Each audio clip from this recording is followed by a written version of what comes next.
WhatsApp everyone, welcome back to the channel. तो guys आज हम करने वाले हैं कैश फ्लो पार्ट 2। कल भी मैंने आपको कुछ फॉर्मेट्स ही कराए थे और आज भी हम लोग कुछ चीज़ों को आगे बढ़ाएंगे, थोड़े से फॉर्मेट्स और सीखेंगे, थोड़ी सी एडजस्टमेंट सीखेंगे एंड देन हम कल से प्रॉपर क्वेश्चंस कर पाएंगे। तो 2025 में हम लोग कैश फ्लो के क्वेश्चंस के साथ शुरुआत करेंगे एंड देन बस रेशियोज ही बचा है, आपका पूरा ही सिलेबस कंप्लीट है। तो चलिए जल्दी से शुरू करते हैं और देख लेते हैं कि कैश फ्लो के आगे वाले एडजस्टमेंट्स में क्या क्या है। कॉपी पेन ले आओ, let's begin.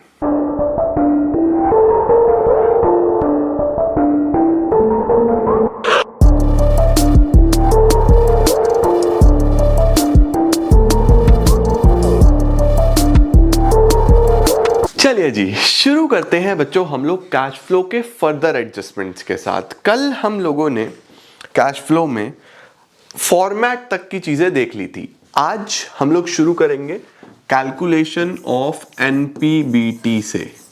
Calculation of net profit before tax and extra ordinary items.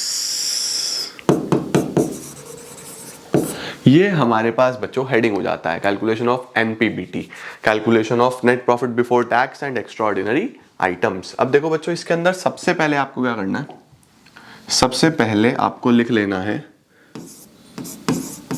Closing balance of profit.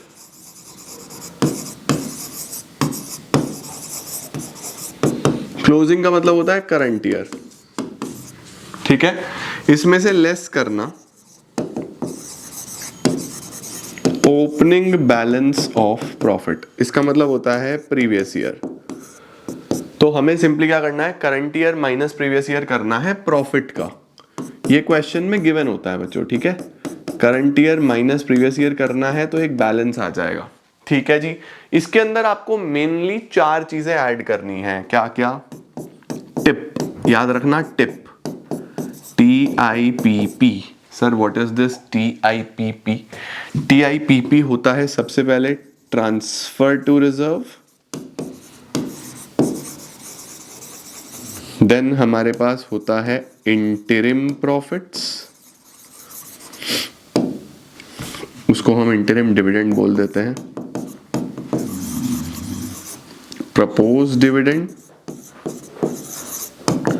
And provision for tax. Provision for tax, ये बच्चों करंट ईयर का प्रोविजन जो हमने बनाया होता है, ठीक है। तो हमें अगर नेट प्रॉफिट बिफोर टैक्स निकालना हो तो मेनली हमारे पास ये चीजें इसमें अब हमें आगे फर्दर ऐड करनी है, ठीक है। ओके, फिर हमको इसमें से माइनस क्या करना है, माइनस करना है बच्चों इसमें से हमारे पास refund of tax. Refund of tax, ये हमारा मेनली चीजें चलती हैं जो आप लोगों को एनपीबीटी में यूज होंगी। क्या क्या? करंट ईयर का प्रॉफिट माइनस प्रीवियस ईयर का प्रॉफिट। 4 चीजें आपने ऐड करी हैं, transfer to reserve, interim dividend, propose dividend, provision for tax. ये एक्चुअल में है क्या बच्चों? देखो एज्यूम करो, एज्यूम करो आप लोग कि हम लोगों के पास लास्ट ईयर में P&L में 1 लाख रुपए का बैलेंस दिखाई दे रहा था और इस साल के बैलेंस में 250 का बैलेंस दिखाई दे रहा है। इसका मतलब हमने करंट ईयर में 1.5 लाख का कैश फ्लो हुआ होगा ना हमारे पास जो नेट प्रॉफिट हुआ होगा वो 1.5 लाख रुपए का हुआ होगा। 1 लाख पहले दिख रहा था, 2.5 लाख अब दिख रहा है, तो दोनों में डिफरेंस करंट ईयर का ही तो है। ओपनिंग और क्लोजिंग में डिफरेंस करंट ईयर का ही तो होता है। तो 1.5 लाख रुपए तो हमारे पास प्रॉफिट के फॉर्म में आ गया, है ना। अब ये जो प्रॉफिट आया इसमें से ऐसा हो सकता है बच्चों कि कुछ पैसा हम ऑलरेडी जोड़ चुके हों, है ना। कुछ पैसा हम ऑलरेडी शायद रिजर्व में जोड़ चुके हों। तो रिजर्व में सपोज करो कि हमने 20,000 रुपीज निकाल के रखे हुए थे, ठीक है। कुछ हमने साल के बीच में डिविडेंड बांटा था। जो साल के बीच में डिविडेंड बांटते हैं बच्चों उसको इंटरिम डिविडेंड बोलते हैं। सपोज इंटरिम डिविडेंड बांटा था 10,000 रुपए का। कुछ हमने डिविडेंड ऑलरेडी प्रपोज किया हुआ था, जो डिविडेंड प्रपोज किया हुआ था वो भी हमारा डिविडेंड हमने प्रॉफिट में से पहले ही निकाल लिया। प्रपोज डिविडेंड सपोज 20,000 रुपए का ये था। और कुछ हमने टैक्स के लिए पैसा निकाला हुआ था। टैक्स के लिए जो पैसा निकाला होता है उसको बोलते हैं provision for tax. Provision for tax, ये है 10,000 रुपये, ठीक है। तो मुझे एक बात बताओ बच्चों, ये तो हमारा मेन प्रॉफिट था ही, और ये हम पहले से ही अलग कर चुके हैं।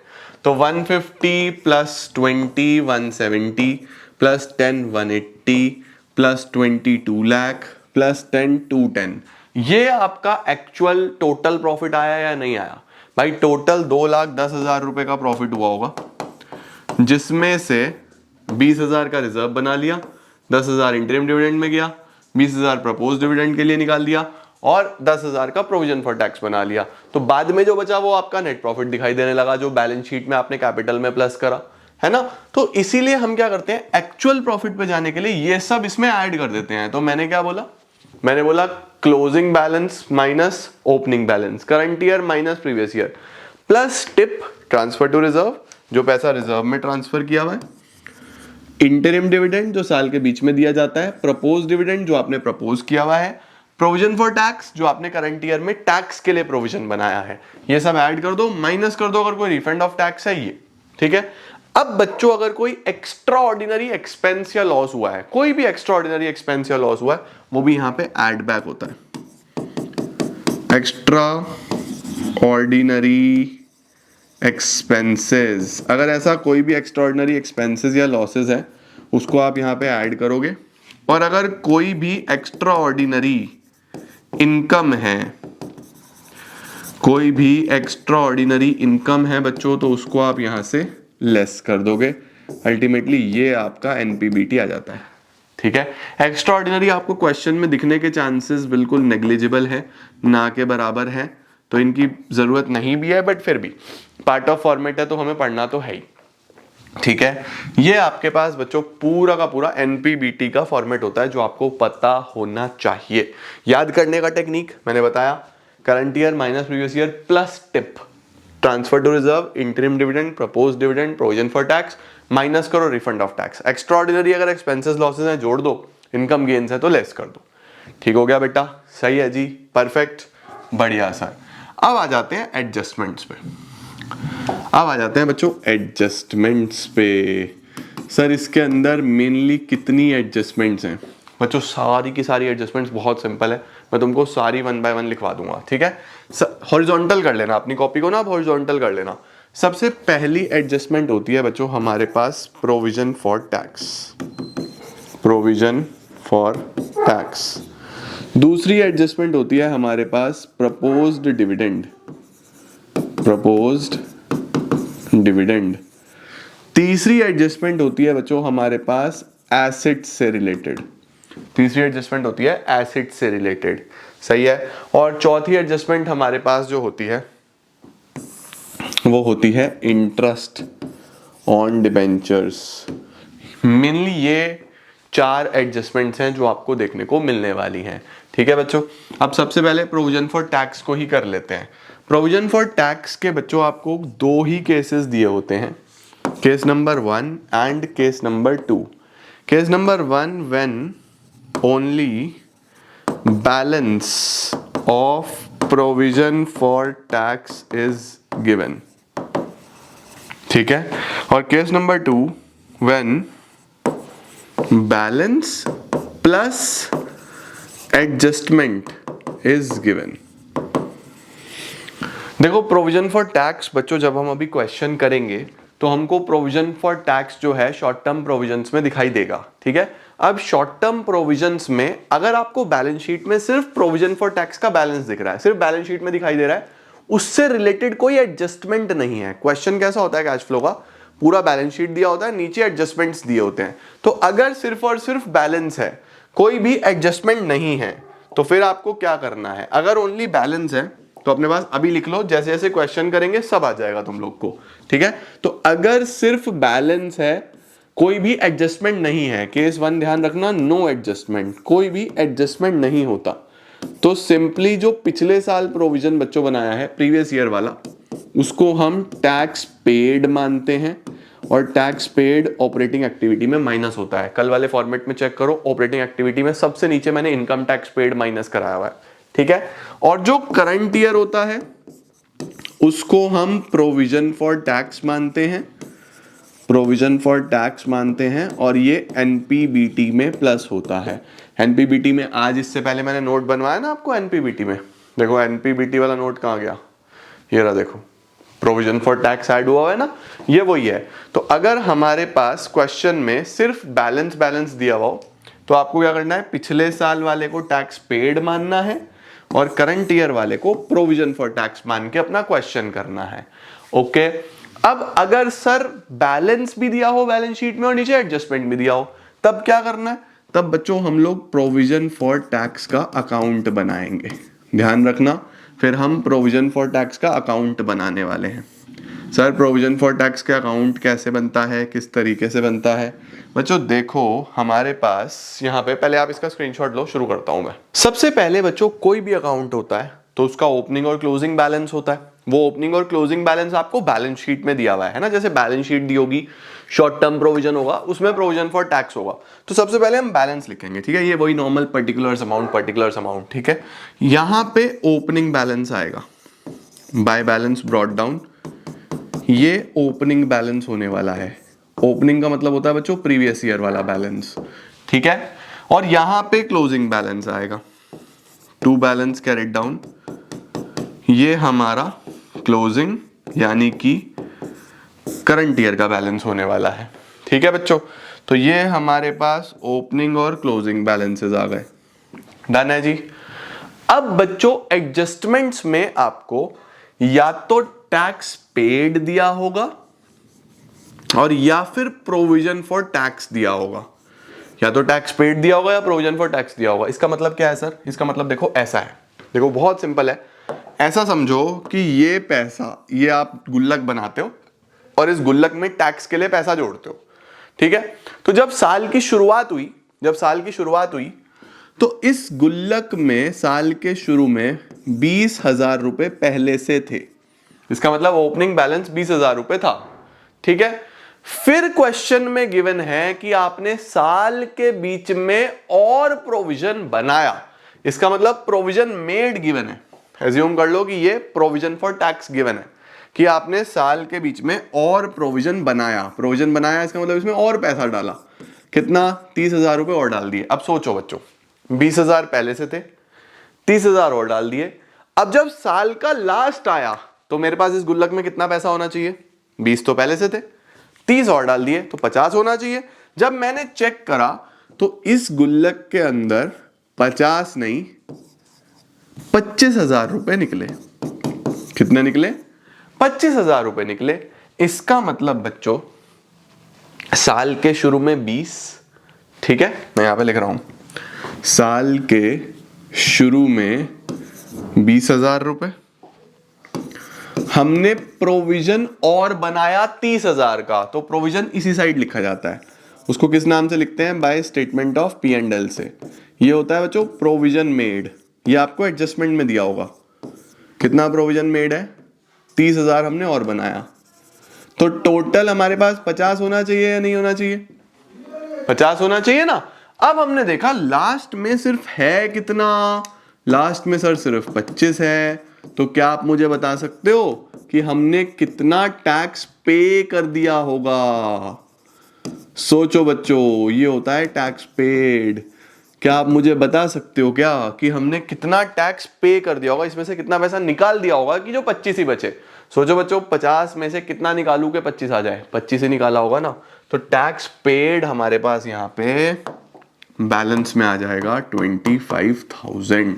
तो आपको एडजस्टमेंट में मेरी जान या तो ये दिया होगा यानी कि प्रोविजन मेड दिया होगा, या ये दिया होगा। इन दोनों में से एक बैलेंस में निकाल लेना। बैलेंस तो ये जो इसका ओपनिंग क्लोजिंग है ये तो हमेशा गिवन होगा। एडजस्टमेंट में ये हुआ तो ये तीनों है आपके पास, ये बैलेंस में निकाल लेना। ये हुआ तो ये तीनों है आपके पास, ये बैलेंस में निकाल लेना। यानी कि जब भी ओपनिंग क्लोजिंग बैलेंस और एडजस्टमेंट दिए हैं प्रोविजन फॉर टैक्स में तो अकाउंट बनेगा। अगर ऐसा नहीं है तो हमें ये दो चीजें चाहिए, ये एनपीबीटी में प्लस होता है और ये हमारे पास ऑपरेटिंग एक्टिविटी में माइनस होता है टैक्स पेड। लो स्क्रीनशॉट जल्दी से इसका पूरा का, डन। ये भी अभी जैसे जैसे हम क्वेश्चन करेंगे तुमको इसका यूजेज पूरा समझ में आएगा। आज पहले नोट्स पूरे कर लो, बस आज पूरे हो जाएंगे हमारे नोट्स। डन बच्चों, डन सर। प्रपोज डिविडेंड का क्या करना है सर? प्रपोज डिविडेंड बहुत सिंपल है बच्चों। प्रपोज डिविडेंड में आपको ध्यान रखना है कि आप करंट ईयर का बैलेंस बिल्कुल इग्नोर कर दोगे। ध्यान रखना, अकाउंटिंग के हिसाब से करंट ईयर का बैलेंस बिल्कुल इग्नोर करना है।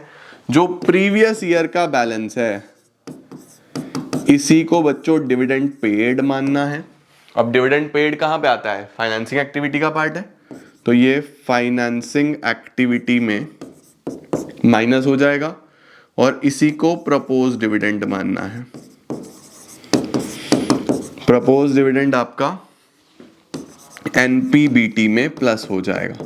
तो ध्यान रखना बच्चों, अपने पास लिख के रखो, करंट ईयर वाला डिविडेंड बिल्कुल इग्नोर करना है, प्रीवियस ईयर वाला ही डिविडेंड पेड है, प्रीवियस ईयर वाला ही डिविडेंड प्रपोज्ड है। कहां कहां जाता है वो भी मैंने आपको लिखवा दिया।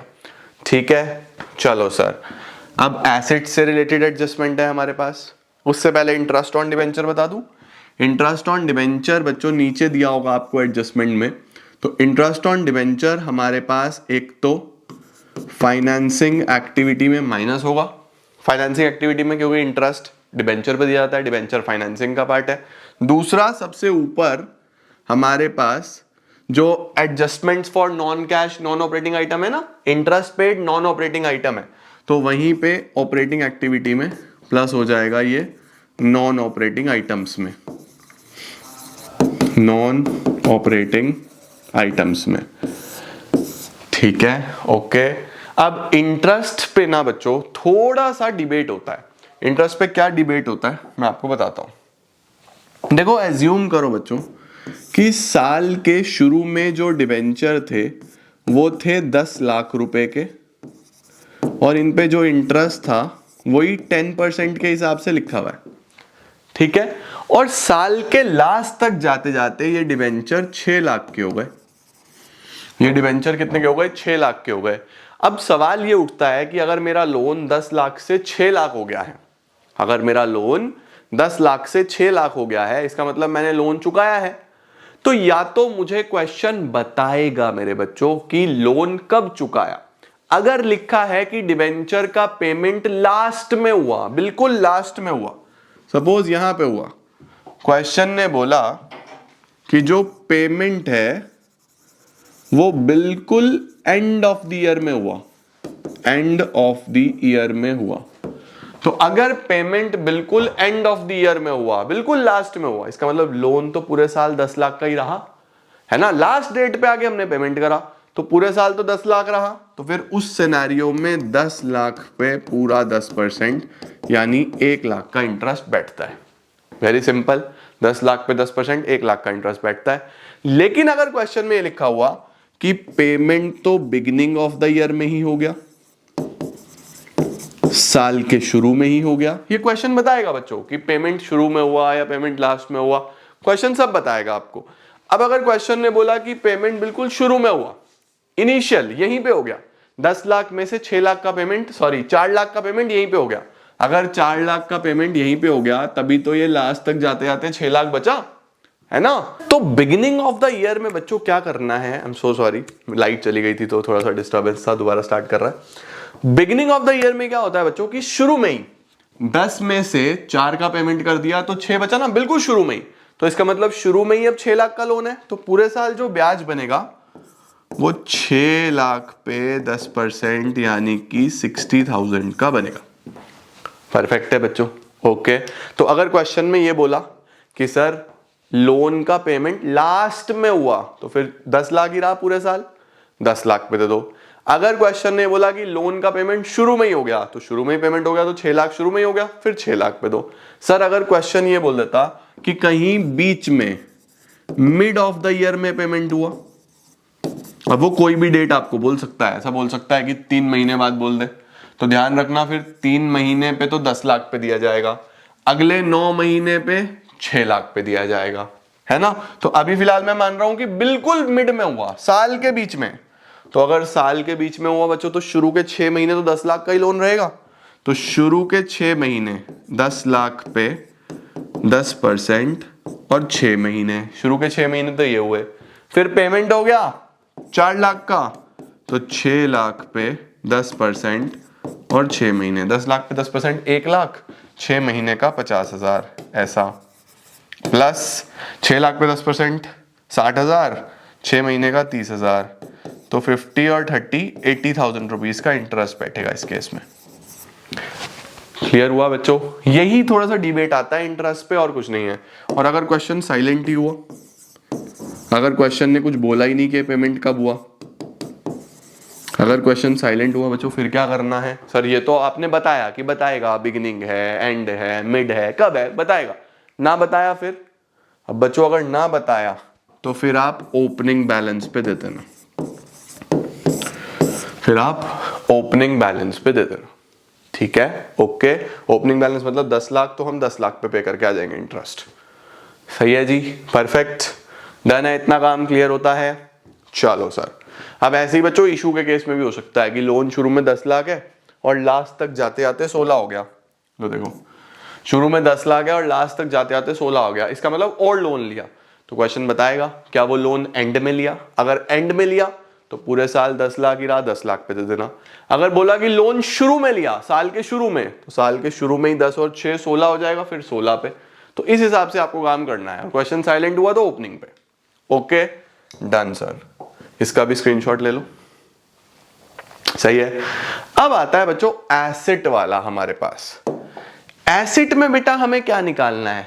एसेट में बच्चों हमें परचेज ऑफ एसेट और सेल ऑफ एसेट फाइंड करनी होती है। एसेट में हमें क्या फाइंड करना होता है? Purchase as well as sale of asset. ठीक है, परचेज गिवन होगा तो सेल निकालना होगा, सेल गिवन होगा तो परचेज निकालना होगा। ठीक है, अब सर ये कैसे निकलता है? इसके लिए भी बच्चों हमारे पास यहां पे 2 केसेस होते हैं। जो हमारा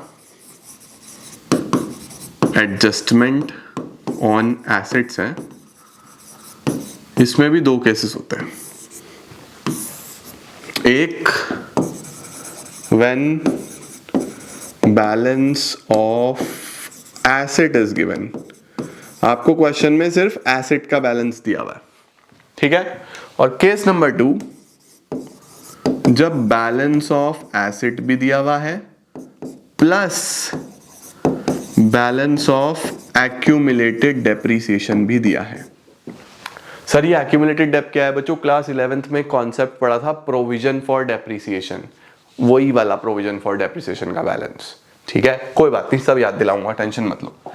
अगर बच्चों बैलेंस ऑफ एसेट दिया हुआ है तो एक ही अकाउंट बनेगा, एसेट अकाउंट, क्योंकि मेरे पास बैलेंस ही एक के हैं। सिर्फ एसेट अकाउंट का बैलेंस है तो आप सिर्फ एसेट अकाउंट बनाओगे। ठीक है, यहां पे 2 बैलेंस है, एसेट का अलग, एक्यूमुलेटेड डेप का अलग, तो अकाउंट भी 2 बनेंगे। एसेट अकाउंट अलग बनेगा, एक्यूमुलेटेड डेप अकाउंट अलग बनेगा। कोई बात नहीं, कैसे बनता है आपको सब सिखाता हूं। सबसे पहले बच्चों एसेट का ओपनिंग बैलेंस डेबिट में आता है, क्योंकि एसेट है तो ओपनिंग बैलेंस डेबिट में आएगा, एसेट का नेचर डेबिट होता है। क्लोजिंग बैलेंस यहां पे आता है। ठीक है, अब एसेट का नेचर क्या होता है कि डेबिट में बढ़ता है, क्रेडिट में कम होता है। एसेट का नेचर यही तो होता है ना बच्चों। अब आपको अगर क्वेश्चन में दिया है कि आपने साल में एसेट पे इतना डेप लगाया है, भाई एसेट है तो डेप तो लगेगा। डेप्रिसिएशन वैल्यू को कम करता है, तो इधर लिखेंगे बाय डेप्रिसिएशन। जो भी आपने डेप लगाया, दिस इज करंट ईयर का डेप्रिसिएशन। ठीक है, उसके बाद बच्चों लिखा हुआ है कि कोई एसेट बिक गया। अगर एसेट बिक गया तो उसका पैसा आएगा, तो यहां लिखते हैं बाय बैंक, जितने का भी एसेट बिका। ये क्या है? ये एसेट की सेल है। और अगर इस एसेट पे आपके पास कोई लॉस हुआ तो बाय स्टेटमेंट ऑफ P&L, ये बेसिकली लॉस है। ये आ गया जी। तो एसेट कब कब कम होता है? 2 तरीके से कम होता है, या डेप लगे या सेल हो, तो दोनों इधर आ जाएंगे। ठीक है, अगर एसेट पे सेल के टाइम पे प्रॉफिट हो गया, सपोज 10,000 वाला एसेट 12 में बेचा, क्वेश्चन में सब दिया होगा, तो प्रॉफिट है बच्चों 2,000 का, प्रॉफिट इधर आता है two statement of P&L profit. उसके बाद बच्चों आपको सिंपली क्या करना है? इन सब का सम करना है, इन सब का सम करना है, और इधर बैलेंस निकालना है ये परचेज का टू बैंक अकाउंट। ये परचेज आप फाइंड करोगे। ठीक है, तो मोस्ट ऑफ द क्वेश्चंस में ये सब दिया होगा, परचेज निकालना होगा। परचेज दिया होगा तो सेल निकालना होगा। इन दोनों में से एक चीज निकालनी होगी बच्चों आपको क्वेश्चन में। सर ये जाएंगे कहां कहां बच्चों? डेप्रीसिएशन ऑपरेटिंग एक्टिविटी में ऐड होगा। डेप्रिसिएशन एक नॉन कैश आइटम है, सबसे ऊपर प्लस होता है। Sale of asset investing activity में प्लस होगा। एसेट बिका तो पैसा आया होगा, इन्वेस्टिंग एक्टिविटी का पार्ट है, ठीक है। लॉस हो गया अगर एसेट को बेचने में तो ऑपरेटिंग एक्टिविटी में प्लस होगा, non cash non operating items में। बैलेंस कहीं नहीं जाता। प्रॉफिट हुआ अगर तो प्रॉफिट ऑपरेटिंग एक्टिविटी में लेस होगा, ठीक है। और परचेज कहां जाएगा? इन्वेस्टिंग एक्टिविटी में माइनस होगा। लो पहले इसको नोट करो आराम से, आराम से बच्चों इसको जल्दी से नोट कर लेंगे, उसके बाद फिर हम आगे बढ़ रहे हैं। हो गया जी, स्क्रीनशॉट ले लिया सबने? डन। चलो सर नेक्स्ट क्या है? अभी इसके जब आप क्वेश्चंस करोगे ना, ये सब नोट्स बना लो, आपके पास नोट्स बन जाएंगे तो इजी हो जाएगा आपके लिए चैप्टर करना। इन सब के क्वेश्चन कराऊंगा मैं, ठीक है। आज अगर तुम्हें समझ आ रहा है ना चीजें तो तुम बहुत होशियार हो। मुझे तो कुछ समझ ही नहीं आया था ये क्या हो रहा है। अगर आपको भी नहीं आया ना तो आप मेरे जैसे ही हो, कोई दिक्कत नहीं है। आज तो हमें नोट्स बनाने हैं, अभी हम नोट्स पूरे कर रहे हैं। अभी मैं आपको कुछ नहीं समझा रहा, अगर तब भी तुम्हें समझ में आ रहा है तो तुम बहुत ब्रिलियंट माइंडेड हो भाई, ठीक है। कुछ नहीं समझ में आना चाहिए, ठीक है। कुछ ना समझ में आना नॉर्मल है। समझ आ गया? Wow bright kid. हाँ चलो, अब सर अगर 2 बैलेंस दिए हो तो क्या करेंगे बच्चों? अगर 2 बैलेंस दिए हो तो 2 अकाउंट बनेंगे, ठीक है। 2 बैलेंस दिए हो तो 2 अकाउंट। आप देख रहे हो मैं आज आपको चीजें लिखवा रहा हूं कि कौन सी चीज कहां पे आती है, ताकि जब हम क्वेश्चंस करें हमें इजी हो। ओके अच्छा जी सर, 2 कौन कौन से? एक तो है एसेट अकाउंट और एक है एक्यूमुलेटेड डेप्रिसिएशन अकाउंट। सर ये 2 अकाउंट कब बनते हैं और क्यों बनते हैं अभी बताता हूं। बेटा क्लास 11th में एक कॉन्सेप्ट होता है जिसमें ना एसेट अकाउंट में डेप्रिसिएशन नहीं लिखते। मतलब हम ये चाहते हैं, नॉर्मली क्या होता है, अगर आप एक एसेट अकाउंट बना रहे हो तो मेरा एसेट सपोज 1 लाख का है और उस पर 20,000 का डेप लग रहा है, तो एसेट अकाउंट में इधर 1 लाख लिखता हूं, फिर 20 का डेप लगाया, वैल्यू आया 80, फिर 80 ब्रॉट डाउन करा, 20 का डेप लगाया, वैल्यू आया 60, फिर 60 ब्रॉट डाउन करा, 20 का डेप लगाया, वैल्यू आया 40। तो आप देख रहे हो आपके एसेट का वैल्यू हर साल कम होता जा रहा है। क्यों कम हो रहा है? क्योंकि वो डेप्रिसिएशन हर साल आपके एसेट की वैल्यू को कम कर रहा है। अब कुछ लोग ये बोलते हैं हम नहीं चाहते हमारे एसेट का वैल्यू कम हो, लेकिन हम डेप्रिसिएशन को रिकॉर्ड भी करना चाहते हैं। तो फिर अकाउंटिंग में ये सॉल्यूशन निकाला गया कि एसेट को अलग घर में रखो, डेप्रिसिएशन को अलग घर में रखो, तो डेप्रिसिएशन रिकॉर्ड भी होता रहेगा और एसेट का वैल्यू कम भी नहीं होगा। तब ये 2 घर बनते हैं बच्चों। तो ये है डेप्रिसिएशन का घर, ये है एसेट का घर। तो इसमें हम सिर्फ एसेट के बारे में चीजें लिखेंगे। तो ध्यान रखना, यहां पे balance brought down opening balance asset का, balance carried down closing balance asset का, ठीक है। लो सर, उसके बाद एक्यूमुलेटेड डेप्ट का ओपनिंग बैलेंस इधर आता है। ब्रॉट डाउन हमेशा ओपनिंग होता है, पता है ना, ये ब्रॉट डाउन हमेशा ओपनिंग होता है। ओपनिंग बैलेंस ये क्वेश्चन में गिवन होगा, और क्लोजिंग बैलेंस मैंने आपको केस का नाम ही ये लिखवाया जब 2 बैलेंस गिवन हो। कौन कौन से? Balance of asset, balance of accumulated dep, ये हमने लिख दिए, ठीक है। अब जब डेप लगाना है ना बच्चों, तो डेप का घर ये है, तो डेप यहां लगेगा, तो आप यहां लगाओगे depreciation bye depreciation for current year. ये करंट ईयर का डेप लगा दिया आपने, ठीक है। अब अगर मशीन बेची जा रही है, अब अगर बच्चों मशीन बेची जा रही है तो फिर तो मशीन की आज की वैल्यू चाहिए ना, तो सेल के टाइम पे बच्चों यहां से हम डेप निकाल के इधर ट्रांसफर करते हैं। ध्यान रखना, सिर्फ किसके टाइम पे? सेल के टाइम पे। तो जब सेल होगा तो 3 चीजें आएंगी, बाय बैंक, बाय एक्यूमुलेटेड डेप्ट और बाय लॉस। लॉस को कैसे लिखते हैं? Statement of P&L।